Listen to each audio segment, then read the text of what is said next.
She was sold for the sin of her face and the sound of her tongue, chained to a post in the center of town until a man who had already buried his heart bought her freedom for $10 silver. The place was called Redemption Gulch, a name thick with an irony as bitter as the Nevada dust that coated every surface. It was late autumn in the year 1872, and the sun bled a weak, watery orange across the hard-packed earth, offering no warmth against the wind that bit at exposed skin. The man selling her was Jedediah Kane, a creature of avarice and opportunity, his voice a greasy sermon extolling the virtues of his merchandise. He gestured to the woman, my Leon, as if she were a side of beef. Her hands were bound to a splintered hitching post, her traditional silk tunic, once vibrant, now torn and stained with the grime of a long and terrible journey. She did not cry or plead, her gaze was fixed on a point beyond the leering faces of the miners and trappers, a mask of profound stillness her only shield. In that crowd stood Elias Thorne. He was a man carved from the unforgiving landscape itself, tall and gaunt, with eyes the color of a winter sky that held the ghosts of a war and a wife long since given to the earth. He had come to town for salt and flour, not for human chattel. His 2 children, 10-year-old Samuel and 6-year-old Lily, waited in the wagon, their small faces peeking around the canvas flap, their eyes wide with a confusion that mirrored their father's silent disgust. Kane's voice slithered through the air. Guaranteed obedient. Knows how to cook, how to clean. A real exotic flower for some lucky man. $10. Who'll give me $10 for this china doll? A wave of cruel laughter rippled through the men.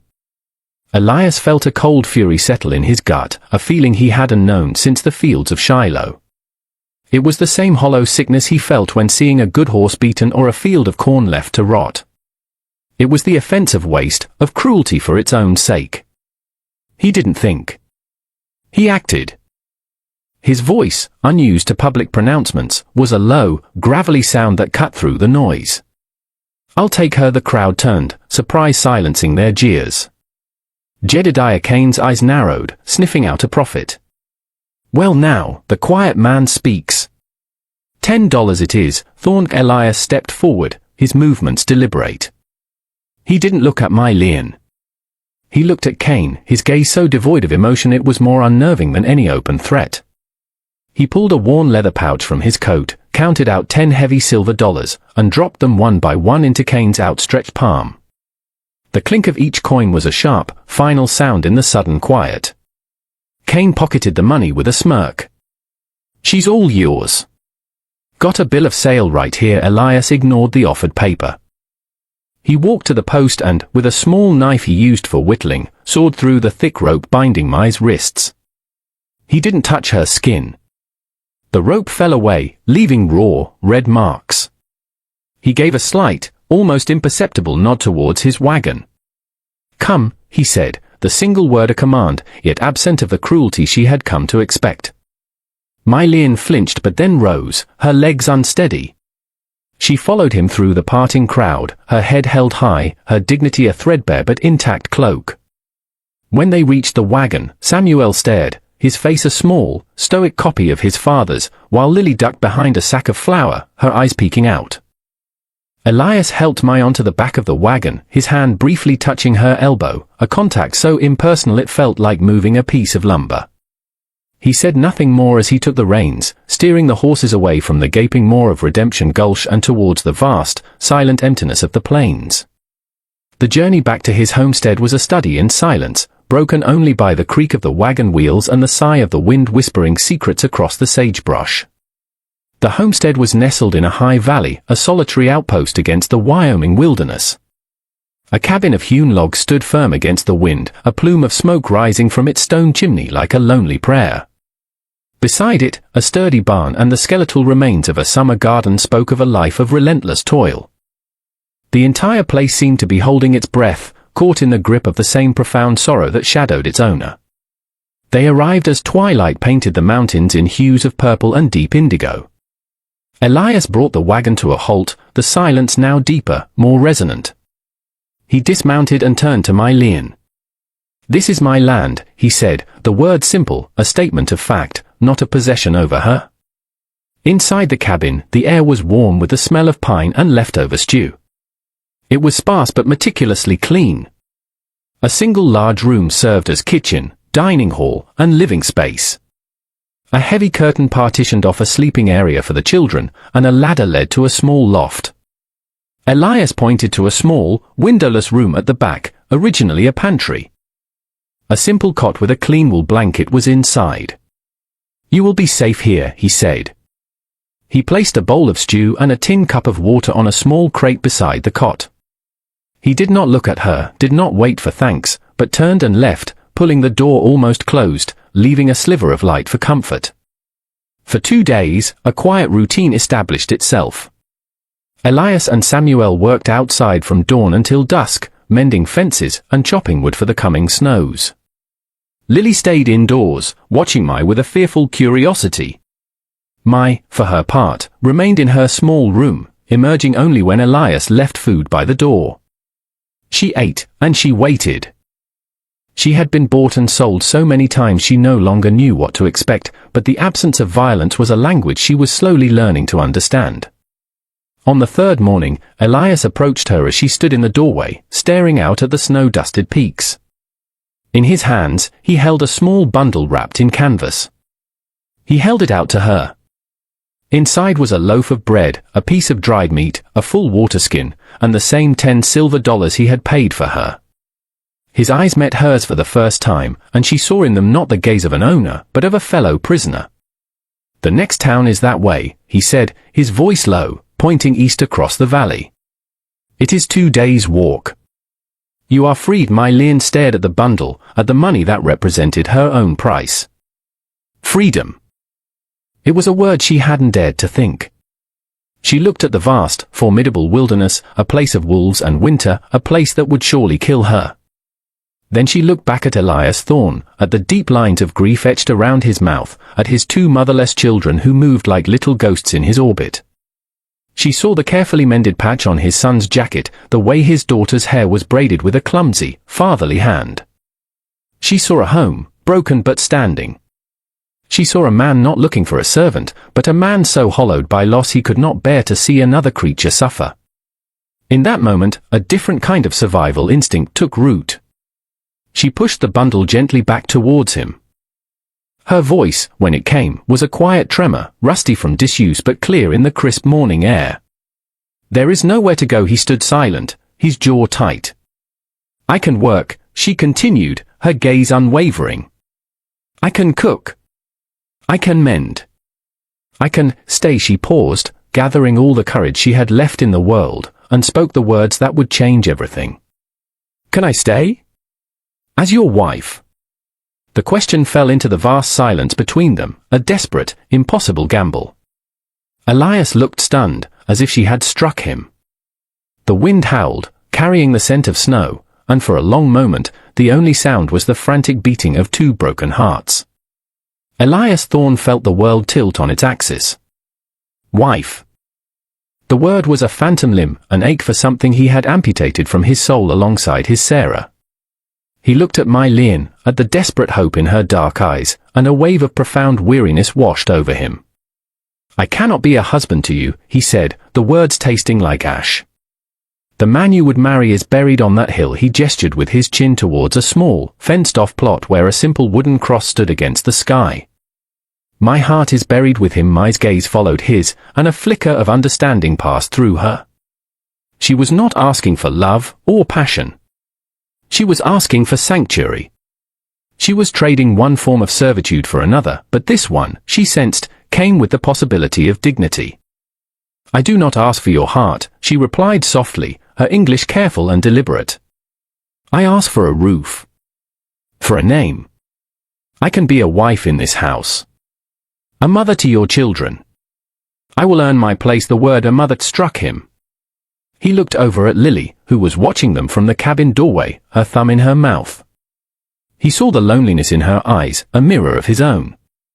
He thought of the long, brutal winter ahead. His agreement was not a surrender, but a pragmatic concession to a world that had left them all wanting. "You may stay," he said, his voice flat. "You can help with the chores until the spring thaw. Then, you will still be free to go." It was not an acceptance of her offer, but a postponement. A fragile truce was declared. The days that followed unfolded with a quiet, careful rhythm. Mai moved through the cabin with a silent efficiency that was both remarkable and heartbreaking. She transformed their meager rations of beans and salted pork into savory, nourishing meals. She took the children's worn clothes and, with a needle and thread she had guarded as her only possession, mended them with stitches so fine they were like whispers of care. She did not intrude. She observed, and she filled the spaces left empty by grief. Her first true overture was to the garden. It had been Sarah's pride, and since her death, Elias could not bring himself to touch it. He had let the frost claim the last of the beans on the vine. Mai went out one afternoon, her hands wrapped in rags against the cold, and began the painstaking work of clearing the dead stalks and turning the frozen soil. Elias watched her from the barn, a knot tightening in his chest. She was tending the ghost of his wife, and he didn't know if it was a kindness or a desecration. The children were the barometers of this new climate. Lily, naturally open, was the first to thaw. One day, she found a single, resilient bluebell that had survived the frost and shyly presented it to Mai.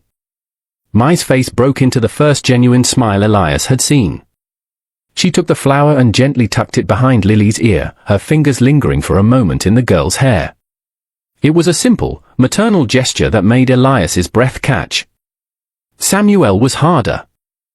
He was his father's son, a guardian of his mother's memory. He watched Mai with a silent, judging suspicion. But he was also a boy who noticed things. He noticed the cabin was warmer, cleaner. He noticed his father's shoulders seemed a little less slumped at the end of the day. One evening, Mai found the dress. It was Sarah's favorite, a simple calico frock she had worn to the town social. A tear near the hem had rendered it unwearable in her last days, and Elias had kept it packed away in a chest. Mai laid it out on the table, the worn fabric a map of a life. With her own thread, she began to mend the tear, not just closing the gap, but embroidering over it a small, delicate plum blossom, a symbol of her own distant home. It was not an erasure, but an addition. A joining of two broken things to make a new whole. When Elias came in from the cold that night, he saw the dress. He saw the blossom. He stopped, his gaze fixed on her work.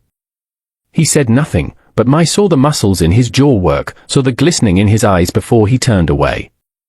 In the silence of that shared glance, something shifted. The arrangement was no longer about spring.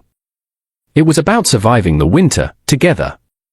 Spring arrived not as a gentle awakening, but as a violent, muddy thaw. The snow receded, leaving the earth raw and vulnerable, and the wind that swept down from the mountains carried the scent of wet soil and new life. The fragile piece of the homestead felt different now, imbued with a quiet hope. Mai's garden was sprouting with the seeds Elias had bought her on his last trip to town, corn and beans alongside bok choy and snow peas. Samuel had begun to talk to her, asking her the names of the strange new vegetables. Lily now followed her everywhere, a small, devoted shadow.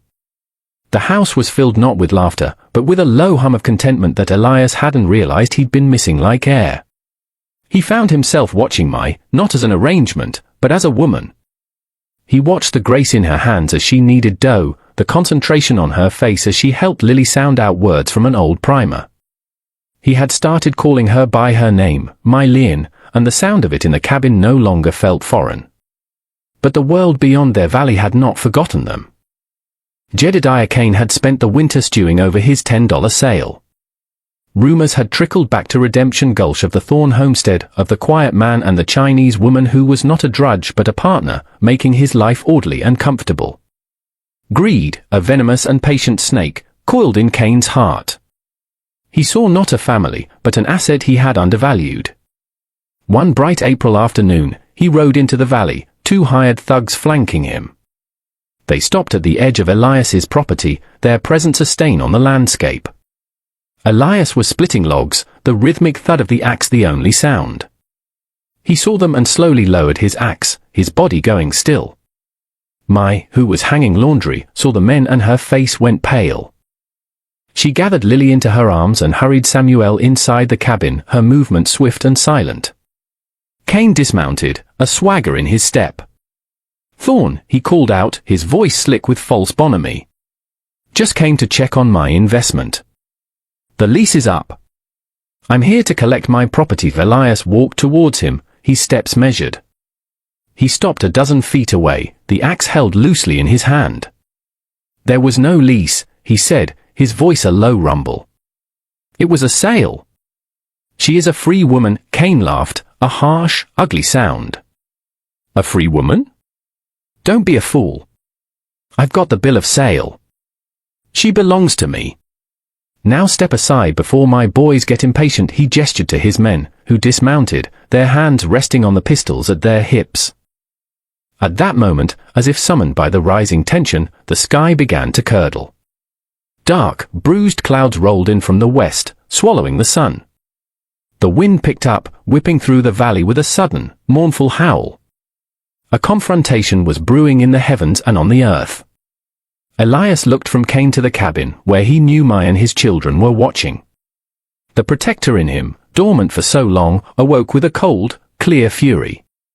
He took a step forward, planting himself directly between Cain and the cabin door.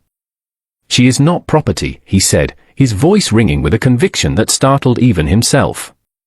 She is my wife. He had said it. The word was no longer a negotiation or a convenience. It was a shield. A declaration of war. Cain's face twisted in rage. Get him, he snarled. As his men drew their weapons, the sky broke open. A clap of thunder cracked like a whip, and rain began to fall in thick, angry sheets. The world dissolved into a maelstrom of wind, water, and violence. Elias moved with the lethal economy he had learned in the war. He was not a brawler, he was a soldier. He used the axe handle to deflect the first man's clumsy pistol whip, striking him hard across the jaw. The second man lunged, and Elias met him with a brutal efficiency, disarming him and sending him sprawling into the mud. Cain, coward that he was, pulled his own gun, but his hands were slick with rain. Elias closed the distance in 2 strides, his fist connecting with Cain's face with a sickening crunch. The fight was short, punishing, and decisive. As the storm raged, Elias stood over the 3 men, his chest heaving. He did not kill them. He hauled Cain to his feet, his eyes burning with a cold fire. This land is ours, he growled, the words torn from him by the wind. Do not return. He shoved Cain towards his horse, and the 3 men scrambled to mount, fleeing back into the storm-lashed wilderness from which they came. The rain began to soften, the thunder rolling away into the distance, washing the valley clean. The storm passed as quickly as it had arrived, leaving the world dripping and reborn. The air was cool and clean, smelling of rain-soaked earth and pine. Elias stood alone in the mud-churned yard, his knuckles raw and bleeding, his breathing slowly returning to normal. The violence had purged something from him, a final exorcism of the passivity that grief had imposed. The cabin door creaked open. Mylene emerged, her face a canvas of fear and relief. She held a bucket of clean water and a strip of linen. Without a word, she walked to him and gently took his bruised hand, leading him to the porch steps. She knelt before him and began to clean the dirt and blood from his knuckles, her touch as tender as the new leaves on the aspen trees. In her silent care, there was a gratitude more profound than any words could convey. The battle had not just been for her freedom, but for their shared existence. The word he had spoken, wife, hung in the air between them, no longer a question or a contract, but a truth forged in the heart of the storm. Lily and Samuel ran out then, their fear replaced by a fierce, childish pride. Lily threw her arms around Elias's waist, burying her face in his damp shirt. Samuel, ever his father's son, simply stood beside him, placing a small, steadying hand on his arm. Mai looked up from her work, her eyes meeting Elias's, and she shifted, her free arm wrapping around the children, pulling them into a circle that included him. In that moment, under the clean, washed sky, they were no longer for separate, broken souls, but a family. Later that evening, as the last of the sunlight painted the wet landscape in strokes of gold, they finally spoke of the past. They sat at the table, the cabin filled with the warm glow of the lantern. It was Elias who began, his voice quiet but steady. He told her about Sarah, about her laughter that used to fill the cabin, about her love for the garden. He spoke of their stillborn son, a grief so sharp it had stolen his voice and shuttered his heart. He explained how the silence and the sorrow had become his only companions until she arrived. When he finished, the silence was not empty, but full of understanding. Then, Mai Lian shared her own story.